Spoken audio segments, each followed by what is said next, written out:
이번 대선에서 가장 유명해진 여론조사 전문가입니다. 네.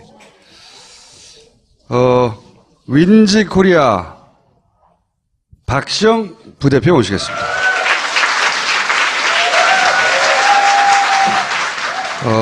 사실은 여론조사 전문가 중에 가장 뭐라고 하는지 주목받던 분입니다. 왜냐하면 지난 총선의 결과도 가장 정확하게 맞췄었고, 그리고 이번에는 이제 민주당을 말하자면 컨설팅 해준 회사예요. 깜깜이 기간 동안 한 일주일여. 네. 엄청난 변화가 있었죠, 실제로는. 뭐 엄청난 변화 없었는데. 아니 근데 그 깜깜이 기간 동안 숫자만 얘기 안 했지 네. 페북으로 다 얘기를 하시던데요. 그러니까요. 밑밥만 좀 던졌죠. 근데 네. 각 정당이나 언론사들이 조사를 다 하고 있었죠, 사실. 그렇죠. 예, 공표만 안 되는 조사였는데 특징이 뭐였냐면 5월 2일까지는 대개 이제 문재인 대표가 한 40% 내외에서 움직이지 않았습니까? 네. 그리고 이제 홍준표, 안철수 후보가 거의 붙었죠. 어떤 조사에서는 홍준표 후보가 앞선 조사다 몇 개 나왔고, 다수는 안철수 후보가 조금 더 앞선 조사가 많이 나왔었는데 그 이후로 홍준표 후보가 계속 줄곧 앞섰어요. 줄곧 앞섰고 안철수 후보는 조금씩 계속 빠졌는데 홍준표 후보도 그 전에 상승세가 좀 꺾였죠. 그러니까 상승폭이 굉장히 완만해지고 그런 원인이 어디에 있을까 봤더니 유승민 후보가 상당히 약진을 했습니다. 그 사이에. 깜깜이 기간 동안. 예. 네. 잘 아시겠지만 이제 5월 2일 날 TV 토론이 있었고 그 전날 바른정당 예, 탈당 사태. 탈당 사태가 있었고 그 다음에 또 유담 네. 따님의 문제가 좀 불거지면서 계속 그 언론에 유승민 후보가 조명이 됐었죠. 거의 저도 깜깜이 기간 동안 몇 개 기간 숫자를 보긴 봤는데 두 자리 숫자까지 거의 네, 예, 올라갔어요. 그렇죠. 평소에 한 4% 정도의 지지율을 보이다가 8%, 9%까지 올라갑니다. 막 쫙 올라가는 게 보였고 그 사이에 이제 심상정 후보도 8에서 9%를 계속 유지를 했었는데 두 사람 다 두 자릿수를 돌파하나 마나 뭐 이런. 네, 그렇죠. 근데 이제 심상정 후보는 계속 정체에 있었고요. 유승민 후보는 계속 상승했는데 상승의 주요 계층이 누구였냐면 20대 남자였습니다. 그러니까 우리가 여론조사를 해보면 아마 통계표들을 다 보셨을 텐데 60대하고 20대의 부동층이 제일 많았습니다. 항상. 그래서 60대 어르신들 중에 부동층이 있었죠. 보수 후보 중에 누구를 지지할지 아직 결정하지 못했던 그 층이 있었고 20대 중에서 부동층은 특히 여성보다는 남성이 많았습니다. 그래서 조사를 해보면 20대 여성은 심상정 후보가 계속 급상승을 했습니다. 그래서 문재인 후보 다음에 2위를 거의 심상정 후보가 20대 여성에서는 지지를 받았었고요. 남성에서는 2위가 안철수 후보였는데 문재인 후보가 20대 여성에 비해서 남성이 급격하게 하락했었습니다. 왜냐하면 TV 토론 영향으로 20대 남성들이 상당히 부동층으로 확 빠지면서 문재인 여성가족부. 예, 그 발언도 있었죠. 그 발언 때문에 예, 있었고. 있었고 뭐 일부는 뭐 여성 고용 할당제 뭐 이 얘기도 합니다만 그러나 이제 인터뷰들을 해보면 그 중에 이제 20대 부동층들은 그 안보 보수층의 성향을 좀 띄었어요. 그래서 사드 문제나 이런 부분에 대한 찬성 의견들이 굉장히 강했고요. 그 층들이 유승민 후보 지지로 많이 옮겨갔었습니다. 그리고 그 층들은 공공일자리 81만 개보다는 4차 산업혁명 안철수 후보의 주장에 대해서 좀 더 호의적으로 느꼈던 층들이었거든요. 그래서 이제 그러면서 이제 유승민 후보가 딱 올라오면서 또 영남에서 대구 경북에서 서울에서 좀 유승민 후보가 뜨니까 그 언론이 조명하니까 대구 경북에서 숨죽였던 약간 그 새로운 보수의 길을 그 선호했던 층들이 목소리를 못 내다가 유승민 후보가 조명이 되니까 대구 경북에서도 유승민 후보의 지지율이 좀씩 오릅니다. 그러면서 홍준표 후보의 상승세를 좀 막았죠. 이제 그런 기간이 한 일주일 간 거예요, 사실은. 일주일 갔고, 그 사이 안철수 후보는 15%, 16%까지 쭉 빠집니다, 지지율이. 13%, 4%까지 빠진 것도 봤어요. 아, 그래요? 네. 저는 못 봤던 조사인데. 네. 그래서 15%가 넘지 못하나? 뭐 이런. 네. 왜냐하면 보통 이제 ARS, 리얼미터나 이런 데들이 ARS 조사를 해보면 안철수 후보는 거의 16%에 계속 머물러 있었어요. 네. 그리고 예를 들면 홍준표 24, 뭐 문재인 44, 뭐 이런 식으로 ARS 조사는 주로 그렇게 나왔고, 전화면접 조사로 우선 안심번호, 저희는 이제 안심번호 조사를 많이 해봤는데, 전화면접 조사를 해보면 문재인 뭐 38, 그 다음에 예를 들면, 홍준표 19, 안철수 17, 뭐 이런 식으로 조사가 됐었습니다. 그걸 이제 백분율로 환산하고 보정작으로 하면 문재인 한 41, 그 다음에 홍준표 한 22, 안철수 한 18, 19 이렇게 나왔었는데요. 그게 이제 마지막 한 2, 3일 사이였는데 잘 아시겠지만 이제 마지막 뚜벅이 유세를 안철수 후보가 결의하지 않습니까? 그걸 안 했으면 10%대에서 끝났을 거예요. 저는 그거 안 했으면 15% 무너질 수도 있었다고 봅니다. 네, 맞아요. 그게 왜 영향을 끼치죠? 왜냐하면 안철수 후보를 좋아하는 분들은 새로운 정치, 기성 정치와 다른 모습을 원했던 게 있거든요. 그러니까 안철수 후보가 지지율이 빠졌던 원인을 보면 대통령감이 아니다. 준비가 안 돼 있다. 이게 이제 제일 큰 거고요, 사실은. 왜냐하면 중도 성향을 띄었기 때문에 그물을 넓게 치려면 자기 중심 확보해야 하는데 그 부분에 대한 준비가 전혀 안 돼 있다라는 게 TV 토론에서 여실히 많이 드러났기 때문에 가장 크게 빠진 거였고요. 두 번째는 새로운 방식의 선거운동, 선거 캠페인을 하지 못했던 거죠. 네거티브 중심으로만 그 했었고요. 문모닝이 예. 그 안철수의 지지를 떨어뜨리는데 크게 기여했어요. 계속. 예, 그러니까 벽보가 굉장히 신선했잖아요, 처음에.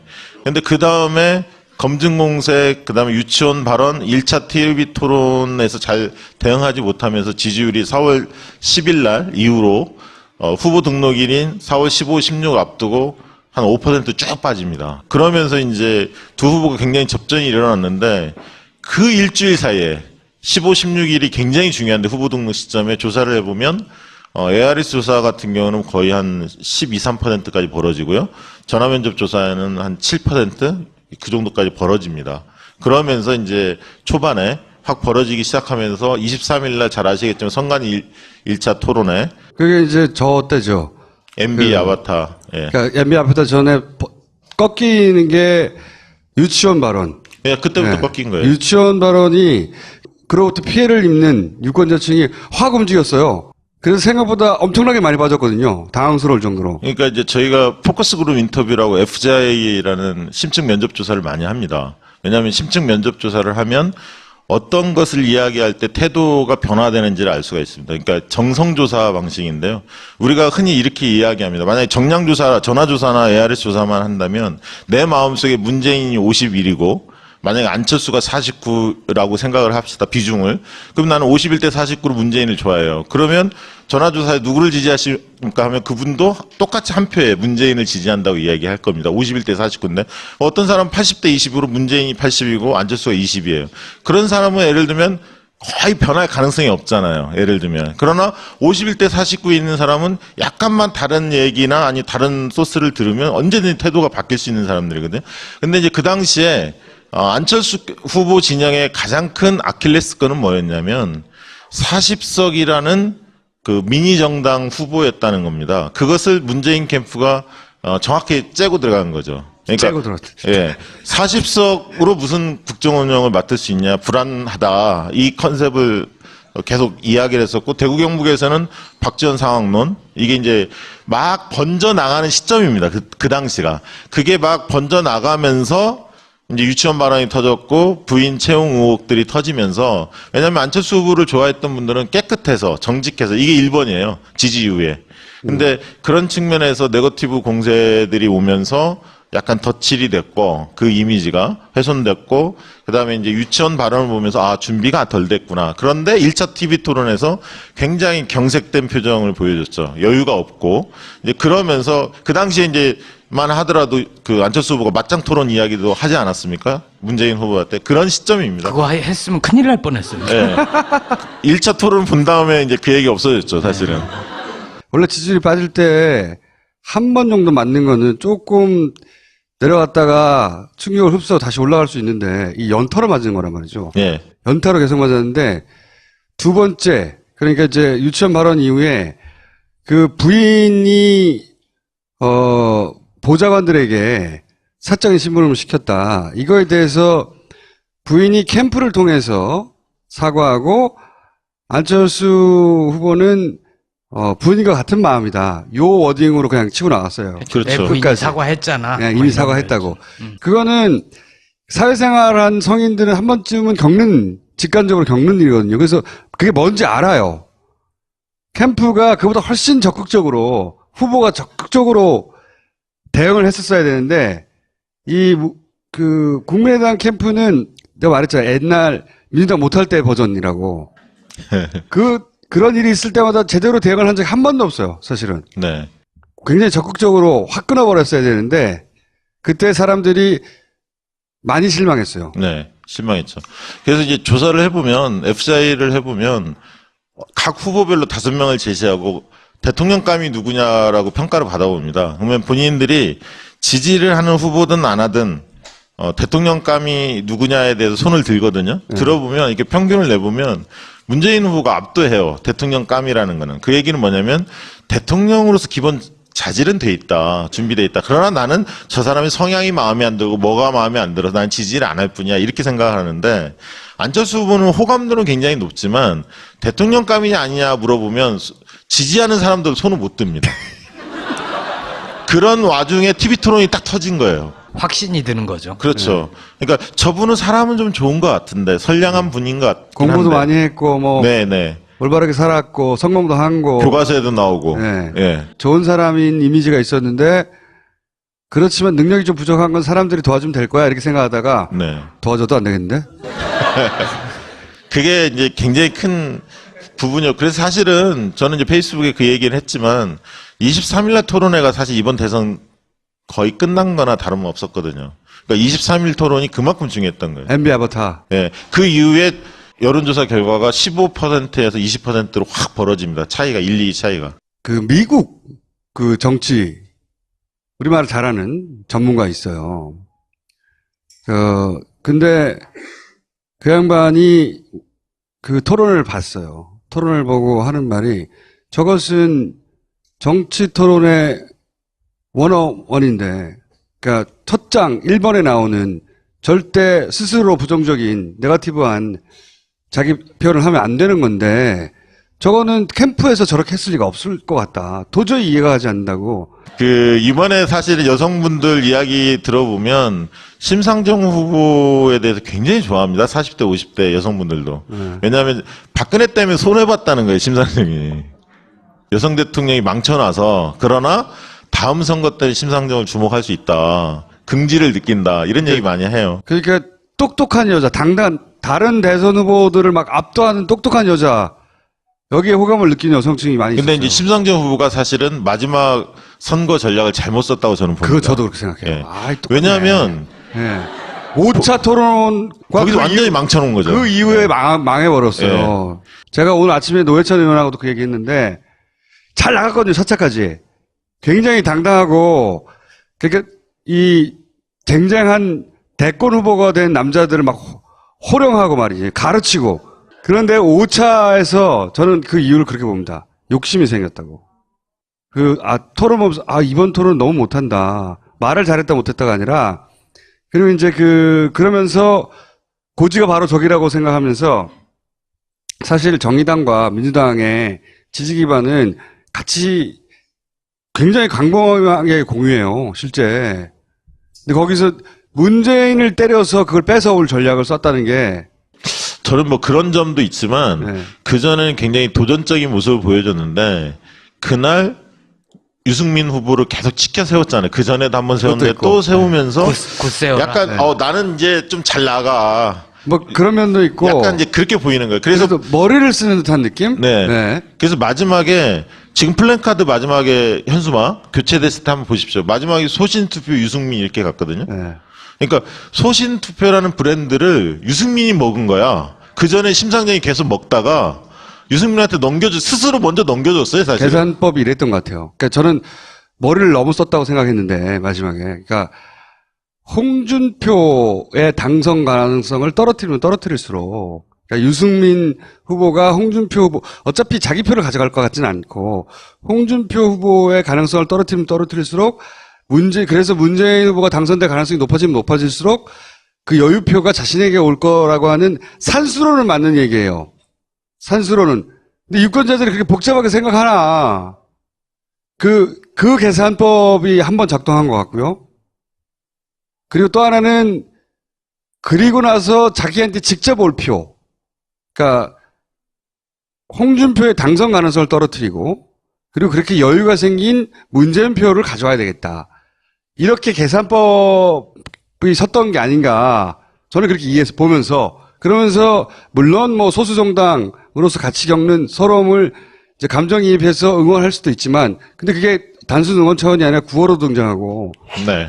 그다음에 김종대 의원이 나와서 막 심상정을 아니면 누굴 찍을 거냐 그랬더니 라디오 인터뷰에서 그렇다면 심상정이 아니라면 유승민을 찍어라. 네. 그러니까 개인의 생각이 아니라는 거거든요. 그게 네. 캠프 단위에서의 고민 끝에 나온 전략인데 그게 계산이 들어간 거예요. 네 번째까지는 그냥 심상정 자신이 가지고 있는 경쟁력으로 매력을 막 뿜었는데 계산이 들어가면서 태도도 좀 어정쩡해졌고요. 그리고 네. 이해할 수 없는 유승민 그리고 방송에서는 안 했는데 어디 유세 같은 데 가면 꼭 문재인을 때려요. 한 번씩. 예?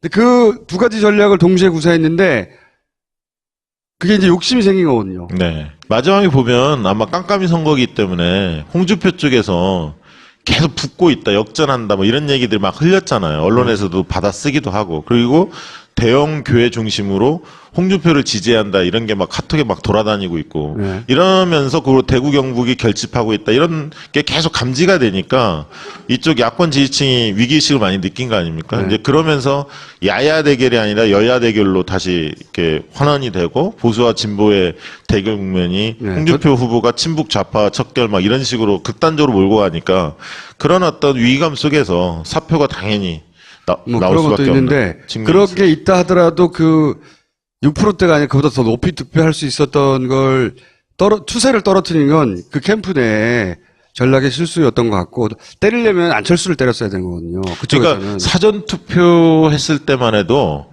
심상정 후보가 저희가 해봤는데 전화조사 해봤더니 상당히 사전 투표에서 지지율이 높았습니다. 네. 왜냐하면 20, 30대가 많이 했기 때문에. 그러나 이제 본투표 때는 굉장히 떨어진 거죠. 지지율 자체가. 그 민주당 쪽에서 사전투표 25% 네. 전략을 썼잖아요. 그게 네. 실제로 나중에 본투표에서 자유한국당으로 결집하게 하는 그런 요인은 없었나요? 그 상관성은 아직 뭐 정확하게 데이터가 나온 게 아니어서 분석하기는 어렵습니다만 실제로 이제 그건 분석이 가능하죠. 사전투표 26% 중에 실제 4, 5일 날밖에 할 수 없어서 9일날 못해서 한 사람은 한 절반 정도 된다고 이야기합니다. 아마 여기서 사전투표 하는 분도 많이 있었을 거예요. 빨리 투표하고 싶어서 했던 거거든. 아니, 그리고 그것도 민주당 있고, 쪽에서 독려를 했잖아요. 네, 동료도 했고요. 어떤 분은, 제 아는 분은 그 얘기도 하더라고. 본인이 5일날 이후에 내가 무슨 병고가 생길지도 모른다. 교통사고 날 수도 있다. 나 오늘 무조건 해야 한다. 그 그런 문재인 분- 지지자들이 많이 했어요, 그때. 네. 그런데 이제 출구조사 했던 업체들 이야기를 들어보면 굉장히 이번에 맞히기 어려운 환경이었거든요. 그렇죠. 그리고 아마, 저희 개표 방송에서 출구조사 뭐 41.4%인가요? 이렇게 이제 발표가 되니까 저거는 분명히 사전투표율을 배제하고 한 거기 때문에 더 올라가지 않을까. 문재인 후보 지지층들은 그런 걸 많이 생각했지 않습니까? 근데 이제, 출구조사 하는 업체들은 사전투표 했던 사람들 대상으로 이렇게 전 국민 전화 여론조사를 해봅니다. 해보는데 그것을 바로 그 본투표하고 적용할 거냐에 대한 심각한 딜레마가 있어요. 왜냐하면 조사 방식이 다르기 때문에. 네. 출구조사는 행동을 한 사람을 대상으로 조사하잖아. 투표 행위를 한 사람을 대상으로 조사하는 거고 여론조사라는 거는 자기가 희망사항이잖아요. 앞으로 예측이잖아요. 내가 어떻게 누구를 지지할 것이라는 예측이기 때문에 여기에서 오차가 충분히 생길 수 있거든요. 그렇죠. 왜냐하면 투표장 가서 마음 바꾸는 사람도 예. 많거든요. 그 뭐 물론 이제 심층 출구조사의 내용을 보면 선거일 당일날도 뭐 13, 15%가 당일날 뭐 바꿨다, 자기는 결정했다 이렇게까지 응답을 하는 걸 보면 물론 이제 그걸 액면 그대로 믿을 수는 없습니다, 사실은. 그렇지만 어쨌든 부동층이 이번에 굉장히 컸던 선거 중에 하나였던 것 같습니다. 끝까지. 그랬는데 출구조사 했던 이번에 업체들이 적용했던 방식은 9일날 투표 출구조사를 하면서 연령별로 투표 성향이 나오지 않습니까? 20대는 문재인 후보를 몇 프로 지지하더라. 요걸 가지고 선관위로부터 사전투표 때 성, 연령, 지역에 대한 데이터를 받아서 그거를 적용한 겁니다, 그냥. 이번 방식은. 그래서 예를 들면 군대 부재자 투표도 굉장히 많잖아요. 거의 한 4, 50만 명 되지 않습니까? 경찰까지 합치면. 이것도 이제 대부분 20대 남성이기 때문에 20대 남성의 평균 투표 성향을 가지고 군 부재자의 투표 성향도 추정해서 보정하는 겁니다. 그런 걸로 지금 굉장히 정확하게 나왔어요, 이번에. 네. 그래서 굉장히- 이번에 이제 출구조사가 정확하다는 거는 이제 두 가지 측면을 보는데 개별 후보자들의 득표율이 정확했느냐 이게 첫 번째고요. 1, 2 간의 득표율 차이 이게 정확하냐 이게 이제 두 가지 측면을 같이 보는데 이번 출구조사는 두 가지 다 굉장히 적중률이 높았습니다. 굉장히 높아요. 저도 맞추기 어려울 거라고 생각했거든요. 변수가 너무 많고 네. 마지막 날 변하는 사람도 많고 특히 안철수 깜깜이 기간 동안 안철수 후보는 하락세였고 굉장히 홍준표 후보는 상승세였고 게다가 상승세는 아니었는데 상승하다 꺾였죠. 꺾였죠. 예. 꺾였죠. 예. 근데 그 기간 동안 또 유승민 후보가 막 두 자릿수로 막 올라가기도 하고 심상정 후보도 막 9% 가까이 나오고 이러다가 안철수 후보가 막판에 많이 올라온 거예요. 20몇 프로는. 네, 네. 6% 정도 꺼졌다가 6% 정도 올라왔는데 그 사이에 있었던 일이 뚜벅이밖에 없어요. 또 하나 변수는 저거였던 것 같아요. 홍준표 제가 이제 항상 하는 말이지만 홍준표니까 여기까지 온 거고 홍준표기 때문에 여기까지밖에 못 오는 거야. 딱 맞는 말이거든요. TK가 결집하려고 할 때 어느 순간 홍준표 후보 본인이 뱉었던 말들 본인이 질렀던 이야기들이 되돌아와서 보수가 겹치를 했어요. 실제. 갈 데가 없었던 거야. 그 결집한 갈 데가 없는 사람들이 안철수한테 네. 표를 나눠줬어요. 그러니까 이 자유한국당은 마지막 그 투표 동료를 막 하고 조직을 돌려서 안철수한테 표를 준 거예요. 그렇게 바라보면 네. 그 안철수 후보는 자유한국당에 고마워해야 되는 거예요. 특히 서울이 투표율이 꽤 높았지 않습니까? 네.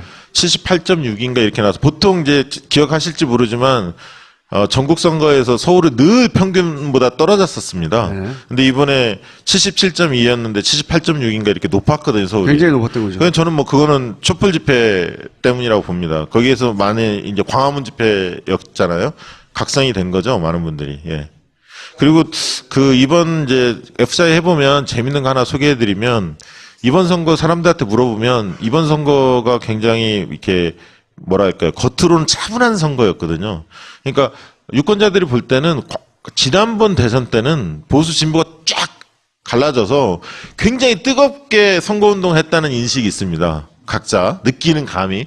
근데 이번에 너무 조용하다는 거예요, 부인들이. 유세차도 별로 보이는 것 같지도 않고. 왜 그러냐 물어봤더니 이런 얘기를 합니다. 50대 여성들은 40, 50대 여성들은 이미 탄핵 과정에서 주변 분들하고 세게 싸운 거야.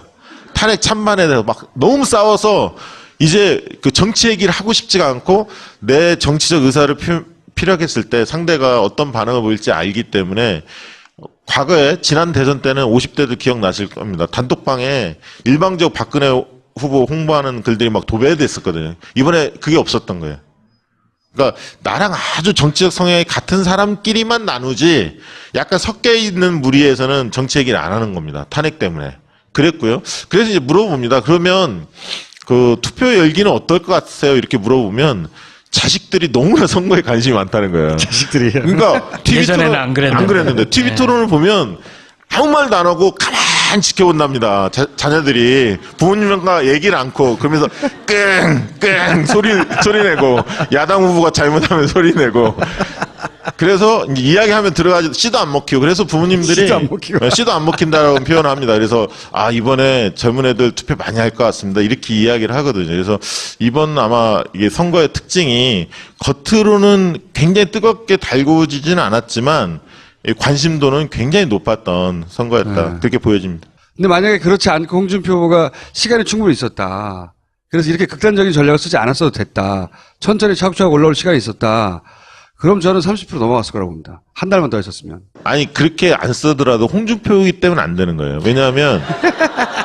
왜냐하면 그 저기 이번에 20대 30대 홍준표 지지율이 한 자릿수잖아요. 그리고 40대 50대 수도권 여성들이 홍준표한테 표가 가질 않아요. 그러니까 자기가 보수라고 얘기하면서 홍준표는 못 찍겠다라는 사람들이 굉장히 많았거든요. 그건 그런데. 그러니까 남성까지는 침투를 하더라도 여성을 침투를 못했고 40대 30대 20대 보수층이 수도권에서 움직이지 않았어요. 그 층이 안철수한테 간 거예요. 근데 유승민한테 가고. 이거는 이제 홍준표 후보가 가진 그러니까 이번에 구사한 전략은 원래 홍준표가 그렇게 생겨먹은 사람이라 구사한 게 아니에요.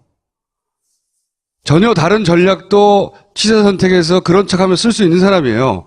근데 이번에는 너무 급하니까 시간도 짧고 25%에 해당되는 탄핵 반대 세력부터 잡지 않으면 올라갈 방법이 없는 거라. 나머지는 안철수가 먹고 있고 유승민이 먹고 있고 그다음에 문재인이 일부 먹고 있으니까 그런 얘기를 저랑 한 적이 있어요. 초반에. 갈 길이 이거밖에 없다고. 두고 봐라. 내가 여기서 일단 20% 돌파한 다음에 어쩌고저쩌고 하길래 안 된다고 했죠. 홍준표는 그랬을 거예요. 저놈이 안 된다고? 그럼 되겠네? 하고 했을 거예요.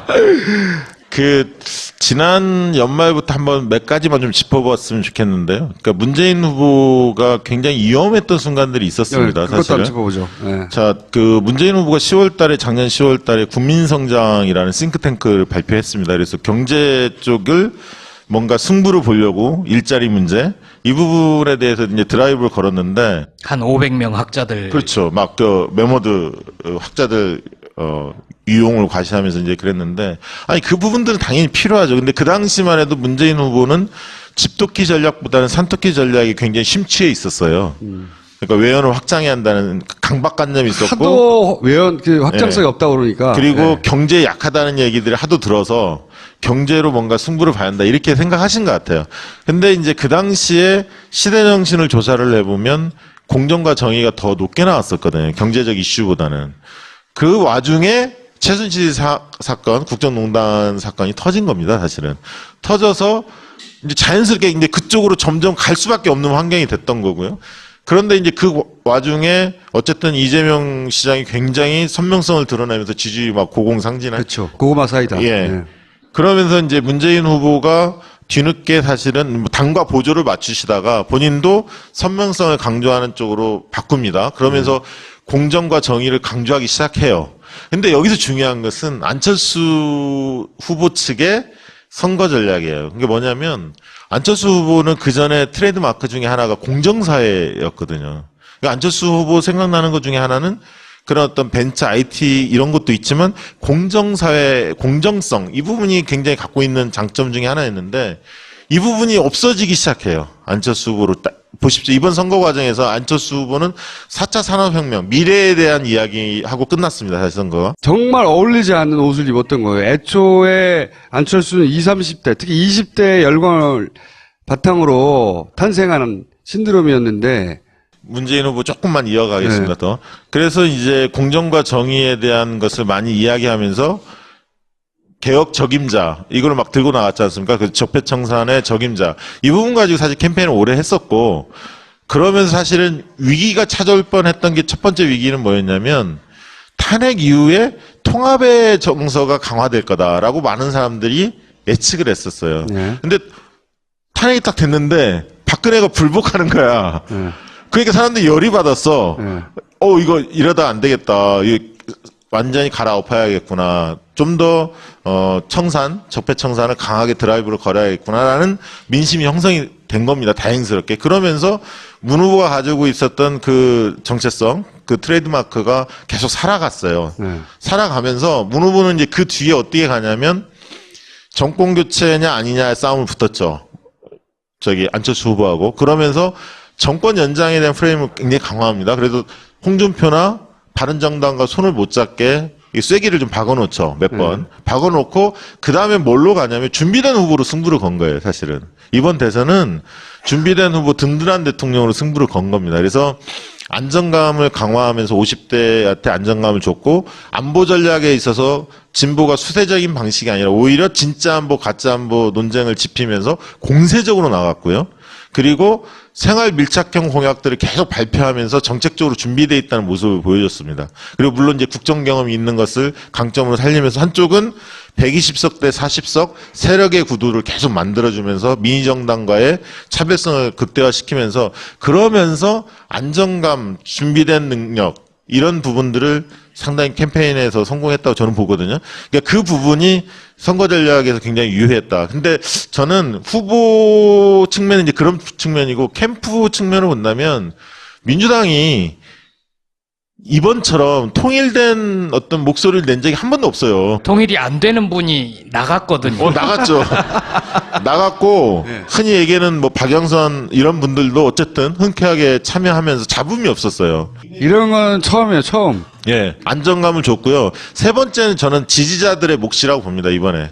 정말 지지자들이 네거티브 아니면 무슨 막말 여러 가지 안 좋은 사태가 일어날 때 팍 키보드 쳐갖고 검색어 끌어내리고 다른 거 올리고 뭐 보니까 이번에 그 문용식 그러니까 그 위원장이 얘기를 한방 했어요. 뭐 예. 또 했잖아요. 예. 그것도 홍준표 영감탱이로. 장인 뭐 이거 올리고 그래서 지지자들의 공이 굉장히 컸다 이번 선거는 그런 생각이 듭니다. 자, 깜깜이 기간은 그랬고, 그럼 변곡점.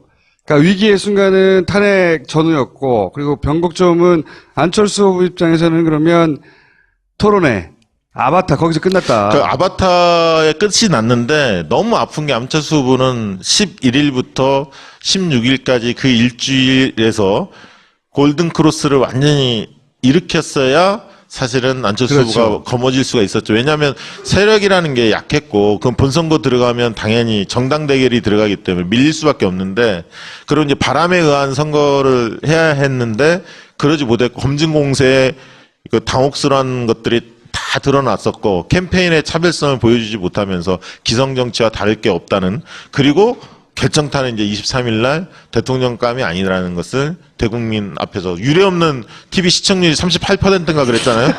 그러니까 그게 다 드러나니까 아니 안철수 지지자들 만나고 보면 그때 FCI 해봤거든요. 그러니까 지지 강도 확 떨어지는 거예요. 그날 그리고 그 갑철수 MB 아바타 얘기만 나온 게 아니에요. 그날은 수미 쌍관이었어요, 완전히. 그것도 했고, 그 다음에 이제 당시 문재인 후보가 이제 황당해하며 자꾸 나한테 그러냐고. 그럴 때 그러면 제가 MB 아바타 아닌 거 확인해 주시는 거죠? 이것도 상상지 못했던 한 방울 더 쳐주시는 막. 네, 그리고 그것도 있었죠. 그 안철수 후보의 공약 중에서 학제 개편이 굉장히 호응을 얻었었어요. 사실 TV 토론에 유승민 논란 후보가. 되기 전까지는. 근데 이제 TV 토론에서 그게 논란이 되면서 굉장히 그 예산도 많이 들어가고 현실적으로 불가능하다 이런 것들이 국민들한테 알려졌잖아요. 그거를 유승민 후보가 계속 집요하게 파고들었죠. 네. 근데 그거를 이제 적절하게 대응하지 못했다고 생각한 것 같아요. 근데 정책으로 붙어서 유승민을 이기기 어려우니 아마 그리고 또 유승민 후보가 너무 집요하게 구는 게 있어요. 항상 보면. 다른 후보들한테도 징하다 이런 느낌이 있거든요. 그러니까 징하다 하는 느낌이 들 때 너무 하십니다. 너무 그만 괴롭히라고 단호하게 끊어라. 이런 걸 미리 생각하고 온 거예요. 제가 보기에는 준비했어요. 확실히. 그런데 아직 징하게 들어오지 않았는데 아직 질문 한두 개밖에 안 했는데 특유의 목소리 톤과 그 억양으로 말을 해버리니까 잘 어울리잖아요, 얼굴하고. 마지막 결정되는 홍준표 안 쳐다보겠다고. 안 쳐다보겠다고 한 거를 홍준표가 그만 내버려둘 사람이 아니잖아요. 저잡하게 막 그러면서 거기서 세기를 박아버렸거든요. 아니 근데 그 다음날 뭐 종편에 나갔었는데 종편 패널 중에는 그날 안철수가 누가 봐도 제일 못했잖아요. 근데 그날도 문재인 후보를 지적을 하더라고. 무조건 문재인을 지적하게 돼 있는. 이 깜깜이 선거 기간에 문재인 후보도 한 2% 정도는 하락을 했었어요. 맞아요. 그래서 이제 전화조사해 보면 안심번호 이런 걸로 해보면 37에서 39 이 정도가 나왔고 그게 이제 판단 유보층인 부동표를 백분율로 환산하면 39에서 41 뭐 이 정도였거든요. 그래서 막판에 이완된 게 맞아요, 지지. 네. 그게 실질적으로 아까 20대 같은 경우도 많이 떠났죠. 그래서 50대는 오히려 확실히 우위를 점했지 않습니까? 이번에 이제 나온 거 보니까 10% 정도 2위와 홍준표와 격차를 보였는데 50대에서는 20대는 보셨으면 알겠지만 30대에 비해서 득표율이 굉장히 낮습니다. 47인가 아마 그럴 거예요. 30대가 52인가 뭐 이러는데. 그래서 20대를 잘 볼 필요가 있다. 왜냐하면 20대가 다음에는 30대가 되거든요. 20대 네. 후반 30대가 되는데 이분들이 늘 야권표다 이렇게 예전에는 생각했으나. 네. 예. 이제는 치밀하게 준비하고 왜 그분들이 그렇게 생각하실까? 신보수층이 생겼어요. 예. 그리고 그러니까 이 뭐랄까요. 어떤 의미에서는 박근혜, 이명박 시절의 10대를 겪어 그 시절에 형성된 기본적인 안보관을 가진 20대층이 처음으로 나타난 거예요. 이 30대층은 30대 생각해 보시면 김대중 노무현 혹은 노무현 끝자락에 걸쳐 있는 사람이라면 지금의 20대는 지난 10년간 겪은 거라고는 이명박과 박근혜밖에 없는 거예요. 그리고 20대가 된 안보가 보수적인 거예요. 이 20대는. 안보 이슈에 관해서. 예. 군대를 가야 되는 층이기도 하고 들은 거라고는 뭐 천안함부터 시작해가지고 하여튼 굉장히 새로운 보수층이 나타났어요. 20대에. 맞습니다. 예. 그 새로운 보수층을 유승민 후보가 흡수한 거예요. 근데 유승민 후보는 그 새로운 보수층이 나타난 줄 모르고 대구 가가지고 계속 떠들고 있었던 거고 자기 층이 어디인지 몰랐던 거죠. 네, 예. 그렇죠. 만약에 유승민 후보가 그걸 정확하게 알려 거기서 계속 때려서 타겟을 했으면 제가 보기엔 한 15%도 넘을 수도 있었어요. 네, 그러니까 막판에 지금 조사를 해보니까 출구조사 그 분석을 해보면 유승민 후보가 여론조사에 비해서 덜 나왔거든요. 6.8인가 나왔잖아요. 실제 여론조사에서는 9%까지 10%까지도 나왔었는데 그래서 마지막에 이제 그 층 중에 일부가 안철수 후보로 찍은 거예요, 사실은. 네, 안철수 그 쪽으로 20대들이. 갔고 둘 다 좋아하는 성향이 비슷했거든요. 예. 문재인 지지자들 중에 이거 위기다 그러면 짜증나는 사람도 많이 있었거든요. 아니 진짜 다들 뭐 과반에 대한 너무나 그러니까. 그 기대도 있지만 확신에 차 있으니까 왜냐하면 유세 현장을 가면 사람이 너무나 너무 많은 많고. 사람들이 모여 있기 때문에 네. 그렇게 착시 현상을 갖는 것 같아요. 가장 적극적인 층이 많았던 거지 실제 문재인 후보의 지지층은 막판에 와야 됐어요. 와야 됐다기보다 이완됐어요. 그래서 좀 떠날 때도 떠나고 뭐 어차피 되는 거 아니야? 유승민 층으로도 가고 많이 갔어요. 그래서 위기라고 막 말하는데도 안 믿어. 괜히 40한 5% 득표할 거다 이렇게만 얘기해도 네. 막 공격받기 십상이고 말을 못하고 50% 넘기려고 그러는 거지, 니네. 47%인데. 이렇게 받아들이기 시작한 거죠. 간신히 40% 넘긴 거예요. 그 이완되어 가는, 지지층이 이완되어 가는 거를 지지층 스스로 몰랐던 거예요. 나는 다들 가니까 나는 뭐 한 표 정도 일로 빠져나와도 돼 하는 사람들이 엄청 많았어요. 이게 이제 호남 같은 경우도 예전 선거가 늘 막판에 전략적 투표에 확 쏠림이 늘 있어 왔기 때문에 문재인 후보가 뭐 70% 이상 확 쏠리지 않을까 이렇게 예상하는 분들도 많이 계셨죠, 사실. 근데 실제 조사해보면 그렇지 못할 거라는 걸 저희들은 계속 느껴왔거든요. 왜냐하면 조사하면 문재인 57, 안철수 27, 뭐 이런 식으로 30% 정도의 갭을 계속 유지해 왔거든요. 깜깜이 선거 기간 동안에. 8대기가 될 거라고 말하고. 그러니까 실제 조사했더니 결과 나온 게 60대 30 나왔잖아요. 광주 전남에서 딱 30% 차이 나왔거든요.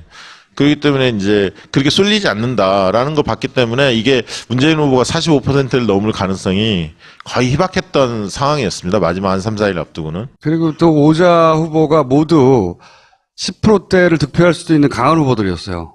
생각해 보시면. 예전에는 2번 밑으로는 무의미하거나 그렇게 해봐야 3번 정도였거든요. 4번, 5번도 이렇게까지 관심을 많이 골고루 받았던 선거가 없어요. 실제 유권자 측이 굉장히 분화돼 버렸거든요. 예전처럼 진보 보수만으로 구분할 수가 없어. 그래서 이거는 한 번 더 혹은 두 번 더 할 텐데 한 가지만 여쭤볼게요. 국민의당은 어떻게 될 거라고 보십니까? 여론조사 전문가의 관점에서. 아니 사실 저희는 여론조사 기관이면서도 정치 컨설팅을 하는 기관입니다. 제 말이 그 말이에요. 여기 네. 컨설팅이거든. 네. 예전에 제가 잃어버린 600만 표를 되찾겠습니다. 슬로건 제가 만들어 드렸죠. 옛날에 손학규 당대표 선거 때. 이번에 나라를 나라답게 나라다운 나라 이거 썼으면 좋겠다라고 제가 제안을 했었거든요. 모 의원한테. 아마 그게 채택됐는지는 모르겠습니다만 어쨌든 돈을 받은 건 아니었고요. 예. 국민의당은 일단 핵심 두 명이 다 물러난 거 아닙니까? 박지원, 안철수. 네. 그렇기 때문에 지도 체계의 공백 상태가 실질적으로 있죠. 다른 사람이 들어선다고 해서 해결될 문제는 아닌 것 같고요. 중량감이 너무 차이가 나니까요. 네. 그리고 실제로 지금부터는 이제 지방선거를 고민하기 시작할 텐데, 이번 이제 호남도뿐만 아니라 사실은 민주당에 있는 사람들도 지금의 다당제가 계속 지속되기를 바랄 겁니다. 오히려. 왜냐하면 서울 보십시오. 이번에 다 이겼잖아요. 네. 강남권도 다 이기지 않았습니까? 그래서 다당제를 굉장히 바랄 거고 그 매개체의 고리가 뭐겠습니까? 바른정당 같은 경우도 선거구제 개편을 고민할 거예요. 개헌 앞두고. 네. 그러면 중대선거구제 이런 부분들에 대한 매개가 될 수도 있습니다. 네. 예를 들면 독일식 정당방무제 이런 거. 이게 떡밥일 수도 있죠. 예를 들면 그 지금의 다당제를 운영할 수 있는 떡밥이 될 수도 있을 텐데 어쨌든 굉장히 혼란스러울 텐데 살아남을 것이다. 살아남기를 아니 저는 유지했으면 좋겠어요. 왜냐하면 선거 시장이 커집니다. 다당제가 돼야 좋은 사회예요. 저희 같은 데 먹고 살 수가 있거든. 그러면 국민의당이 아니라 안철수 후보가 사는 길 혹은 안철수 후보가 이렇게 하면 안 된다고. 일단 돈을 많이 들고 저희 회사를 찾아오십시오. 새로운 층이 생겼어요. 새로운 층을 이해하지 못하면 신문이고 뭐고 간에 다 이상한 데만 때리는 거예요. 다. 맨날 하던 대로만 때리고. 오래된 미디어들이 이상한 소리들 많이 하거든요. 엉뚱한 데를 때리고 있어요. 뭐 하여튼 그런 걸 이해해보자는 거니까 또 모시기로 하겠습니다. 감사합니다. 네, 감사합니다.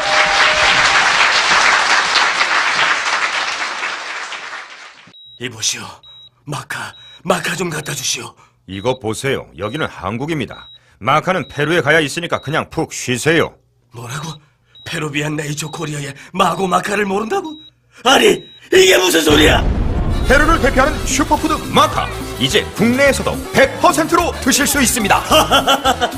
딴지마켓에서 파는 마고 마카 남녀노소 모두에게 줬어. 모닝똥? 제겐 사치였죠. 내가 토끼인지 토끼똥이 나인지 내가 변을 본 것인지 변을 당한 것인지 나는 바나나이고 싶다. 간혹 구렁이이고도 싶다. 아 큰일 났네. 이거 이러면 다 죽어. 미궁 장사랑. 빅똥의 추억 미궁 장사랑이 찾아드립니다. 혈중 콜레스테롤 개선과 배변 활동에 도움을 주는 건강기능식품입니다. 딴지마켓에서 만나세요.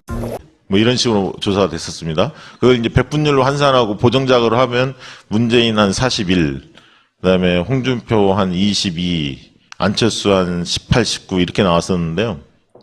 그게 이제 마지막 한 2, 3일 사이였는데 잘 아시겠지만 이제 마지막 뚜벅이 유세를 안철수 후보가 결의하지 않습니까? 그걸 안 했으면 10%대에서 끝났을 거예요. 저는 그거 안 했으면 15% 무너질 수도 있었다고 봅니다. 네, 맞아요. 그게 왜 영향을 끼치죠? 왜냐하면 안철수 후보를 좋아하는 분들은 새로운 정치, 기성 정치와 다른 모습을 원했던 게 있거든요. 그러니까 안철수 후보가 지지율이 빠졌던 원인을 보면 대통령감이 아니다. 준비가 안 돼 있다. 이게 제일 큰 거고요, 사실은. 왜냐하면 중도 성향을 띄었기 때문에 그물을 넓게 치려면 자기중심 확보해야 하는데 그 부분에 대한 준비가 전혀 안 돼 있다라는 게 TV 토론에서 여실히 많이 드러났기 때문에 가장 크게 빠진 거였고요. 두 번째는 새로운 방식의 선거운동, 선거 캠페인을 하지 못했던 거죠. 네거티브 중심으로만 그 했었고요. 문모닝이 예. 그 안철수의 지지를 떨어뜨리는데 크게 기여했어요. 계속. 예, 그러니까 벽보가 굉장히 신선했잖아요, 처음에. 근데 그 다음에 검증공색, 그 다음에 유치원 발언, 1차 TV 토론에서 잘 대응하지 못하면서 지지율이 4월 10일 날 이후로 후보 등록일인 4월 15, 16 앞두고 한 5% 쭉 빠집니다. 그러면서 이제 두 후보가 굉장히 접전이 일어났는데 그 일주일 사이에 15, 16일이 굉장히 중요한데 후보 등록 시점에 조사를 해보면 ARS 조사 같은 경우는 거의 한 12, 13%까지 벌어지고요. 전화면접 조사에는 한 7%? 그 정도까지 벌어집니다. 그러면서 이제 초반에 확 벌어지기 시작하면서 23일 날 잘 아시겠지만 선관 1차 토론회. 그게 이제 저 때죠. MB 아바타. 예. 그러니까 MB 아바타 전에 꺾이는 게 유치원 발언. 예, 그때부터 네. 꺾인 거예요. 유치원 발언이 그로부터 피해를 입는 유권자층이 확 움직였어요. 그래서 생각보다 엄청나게 많이 빠졌거든요. 당황스러울 정도로. 그러니까 이제 저희가 포커스 그룹 인터뷰라고 FJ라는 심층 면접 조사를 많이 합니다. 왜냐하면 심층 면접 조사를 하면 어떤 것을 이야기할 때 태도가 변화되는지를 알 수가 있습니다. 그러니까 정성조사 방식인데요. 우리가 흔히 이렇게 이야기합니다. 만약에 정량조사, 전화조사나 ARS 조사만 한다면 내 마음속에 문재인이 51이고 만약에 안철수가 49라고 생각을 합시다. 비중을. 그럼 나는 51대 49로 문재인을 좋아해요. 그러면 전화조사에 누구를 지지하십니까 하면 그분도 똑같이 한 표에 문재인을 지지한다고 이야기할 겁니다. 사람이 누구냐라고 평가를 받아봅니다. 그러면 본인들이 지지를 하는 후보든 안 하든 대통령감이 누구냐에 대해서 손을 들거든요. 들어보면 이렇게 평균을 내보면 문재인 후보가 압도해요. 대통령감이라는 거는. 그 얘기는 뭐냐면 대통령으로서 기본 자질은 돼 있다. 준비돼 있다. 그러나 나는 저 사람의 성향이 마음에 안 들고 뭐가 마음에 안 들어서 난 지지를 안 할 뿐이야. 이렇게 생각하는데 안철수 후보는 호감도는 굉장히 높지만 대통령감이냐 아니냐 물어보면 지지하는 사람들 손을 못 듭니다. 그런 와중에 TV 토론이 딱 터진 거예요. 확신이 드는 거죠. 그렇죠. 그러니까 저분은 사람은 좀 좋은 것 같은데 선량한 분인 것 같긴 공부도 한데. 많이 했고 뭐 네네. 올바르게 살았고 성공도 한 거. 교과서에도 나오고. 네. 예. 좋은 사람인 이미지가 있었는데 그렇지만 능력이 좀 부족한 건 사람들이 도와주면 될 거야 이렇게 생각하다가 네. 도와줘도 안 되겠는데? 그게 이제 굉장히 큰 부분이요. 그래서 사실은 저는 이제 페이스북에 그 얘기를 했지만 23일날 토론회가 사실 이번 대선 거의 끝난 거나 다름없었거든요. 그러니까 23일 토론이 그만큼 중요했던 거예요. MB 아바타. 예. 그 이후에 여론조사 결과가 15%에서 20%로 확 벌어집니다. 차이가 1, 2 차이가. 그 미국 그 정치 우리말 잘하는 전문가 있어요. 근데 그 양반이 그 토론을 봤어요. 토론을 보고 하는 말이 저것은 정치 토론의 101인데, 그러니까 첫 장 1번에 나오는 절대 스스로 부정적인 네거티브한 자기 표현을 하면 안 되는 건데 저거는 캠프에서 저렇게 했을 리가 없을 것 같다. 도저히 이해가 가지 않는다고.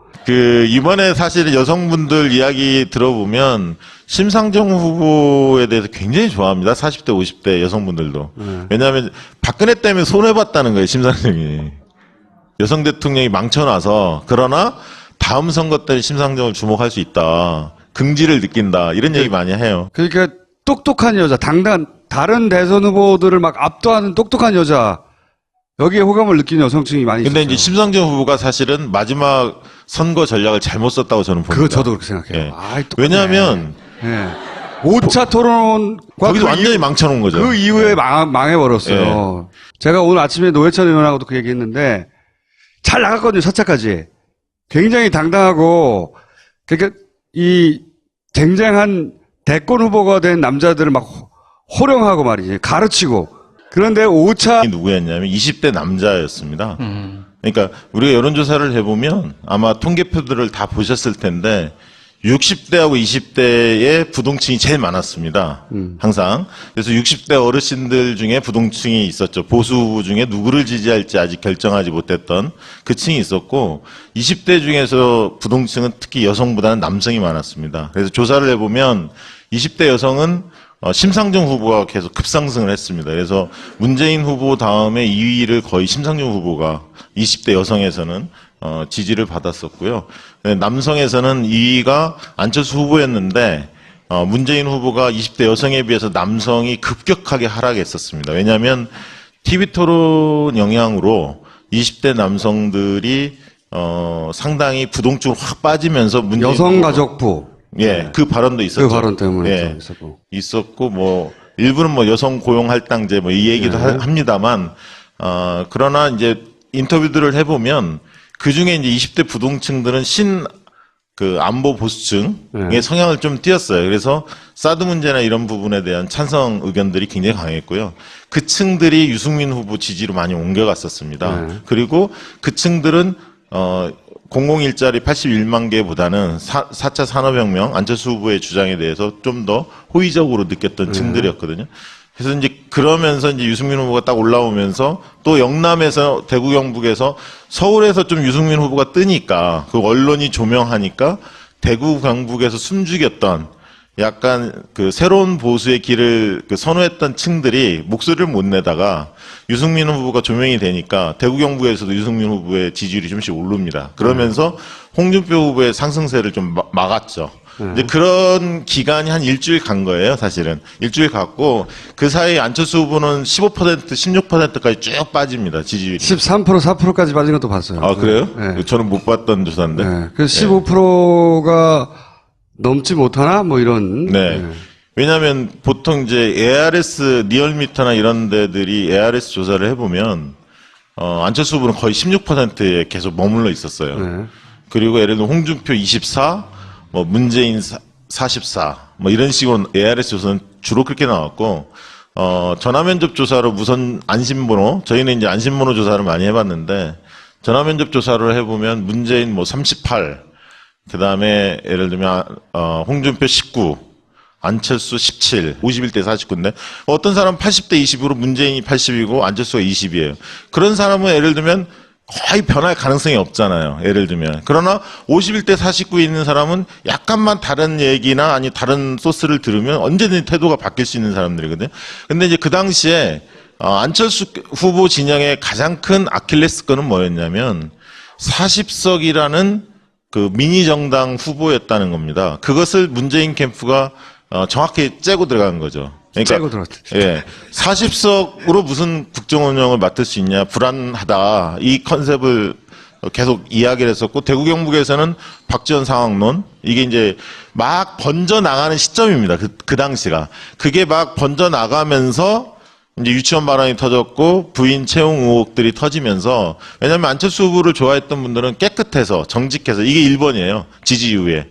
근데 그런 측면에서 네거티브 공세들이 오면서 약간 덧칠이 됐고 그 이미지가 훼손됐고 그다음에 이제 유치원 발언을 보면서 아 준비가 덜 됐구나. 그런데 1차 TV 토론에서 굉장히 경색된 표정을 보여줬죠. 여유가 없고 이제 그러면서 그 당시에 이제만 하더라도 그 안철수 후보가 맞짱 토론 이야기도 하지 않았습니까? 문재인 후보한테 그런 시점입니다. 그거 했으면 큰일 날 뻔했어요. 네. 1차 토론 본 다음에 이제 그 얘기 없어졌죠, 사실은. 원래 지지율이 빠질 때 한 번 정도 맞는 거는 조금 내려갔다가 충격을 흡수하고 다시 올라갈 수 있는데 이 연타로 맞은 거란 말이죠. 예. 연타로 계속 맞았는데 두 번째 그러니까 이제 유치원 발언 이후에 그 부인이 보좌관들에게 사적인 심부름을 시켰다. 이거에 대해서 부인이 캠프를 통해서 사과하고 안철수 후보는 부인과 같은 마음이다. 요 워딩으로 그냥 치고 나갔어요. 그렇죠. 내 부인이 끝까지. 사과했잖아. 네, 이미 사과했다고. 그거는 사회생활한 성인들은 한 번쯤은 직관적으로 겪는 일이거든요. 그래서 그게 뭔지 알아요. 캠프가 그보다 훨씬 적극적으로, 후보가 적극적으로 대응을 했었어야 되는데, 국민의당 캠프는 내가 말했잖아. 옛날 민주당 못할 때 버전이라고. 그런 일이 있을 때마다 제대로 대응을 한 적이 한 번도 없어요, 사실은. 네. 굉장히 적극적으로 확 끊어버렸어야 되는데, 그때 사람들이 많이 실망했어요. 네. 실망했죠. 그래서 이제 조사를 해보면, FCI를 해보면, 각 후보별로 5명을 제시하고, 대통령까지. 이번 대선에서 가장 유명해진 여론조사 전문가입니다. 네. 윈지 코리아 박시영 부대표 모시겠습니다.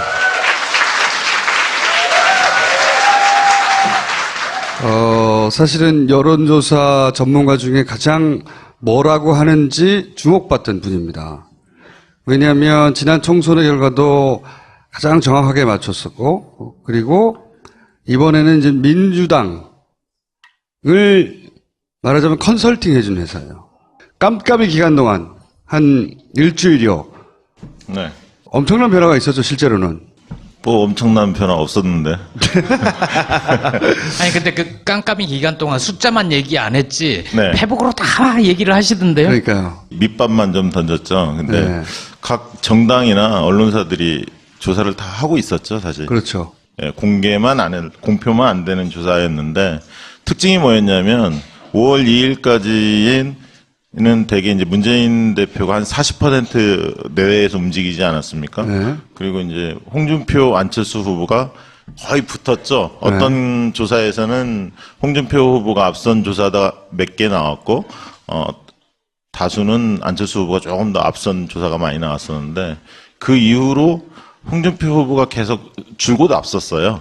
줄곧 앞섰고 안철수 후보는 조금씩 계속 빠졌는데 홍준표 후보도 그 전에 상승세가 좀 꺾였죠. 그러니까 상승폭이 굉장히 완만해지고 그런 원인이 어디에 있을까 봤더니 유승민 후보가 상당히 약진을 했습니다. 그 사이에. 깜깜이 기간 동안. 예. 네. 잘 아시겠지만 이제 5월 2일 날 TV 토론이 있었고 그 전날 바른정당 예, 탈당 사태. 탈당 사태가 있었고 그 다음에 또 유담 네. 따님의 문제가 좀 불거지면서 계속 그 언론에 유승민 후보가 조명이 됐었죠. 거의 저도 깜깜이 기간 동안 몇 개 기간 숫자를 보긴 봤는데 두 자리 숫자까지 거의 네, 올라갔어요. 그렇죠. 평소에 한 4% 정도의 지지율을 보이다가 8%, 9%까지 올라갑니다. 막 쫙 올라가는 게 보였고 그 사이에 이제 심상정 후보도 8에서 9%를 계속 유지를 했었는데 두 사람 다 두 자릿수를 돌파하나 마나 뭐 이런. 네, 그렇죠.